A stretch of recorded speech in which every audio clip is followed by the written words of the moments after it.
বন্ধুরা দেখো, আজকে তোমাদেরকে দারুণ একটা জিনিস দেখাচ্ছি, দাঁড়াও।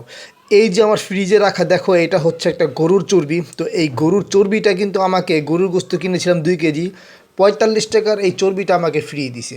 মানে ফ্রি দেয় নেই, মানে ওইটার সাথে ধরে দিছে। তো আমি বলছি ভাই এটা আমাকে দিয়েন না, এই চর্বি আমি খাবো না, কারণ এটা খাইলে গরুর মাংস খাইতে গেলে ওরা অস্থির হয়ে যায়। এটা আমি মুরগিকে দিব। বন্ধুরা এখন দেখো, মুরগির সামনে চলে আসছি, কারণ মুরগি এটাকে খায় কিনা আমি দেখবো। দেখো মুরগি পাগল হয়ে গেছে এটা খাওয়ার জন্য, ও মনে করছে যে না জানো কি। তো বন্ধুরা দেখি, ট্রাই করি। এই ওদিকে কামড় দেয়। তো বন্ধুরা দেখো, ও দিলাম, ও কিন্তু দেখো এই যে খাচ্ছে। তো আজকে থেকে কি করবা বন্ধুরা, তোমরা যে গরু গোস্ত কিনবা, আর এই যে আমার 2টা কোয়েল পাখিও আছে, আজকে থেকে গরু গোস্ত কিনে যে সলিড চর্বিটা, সেই চর্বিটা তোমরা খাবা না। সেই চর্বিটা তোমরা ফ্রিজে রেখে দিবা। আর ফ্রিজে রেখে দিয়ে তোমরা যদি একটা মুরগি বা কোনো ছোট্ট কোনো প্রাণী তোমরা যদি পালো, তোমাদের শখের কোনো এই পশু থাকে এরকম, তাদের জন্য রেখে দিবা, তারা মজা করে এটা খেয়ে ফেলবে বন্ধুরা। তো বন্ধুরা এটা দেখানোর জন্যই আজকে তোমাদেরকে ভিডিওটা দেখালাম। ভালো থাকবে, আল্লাহ হাফেজ। অ্যানাদার ভিডিও নিয়ে আবার আসবো।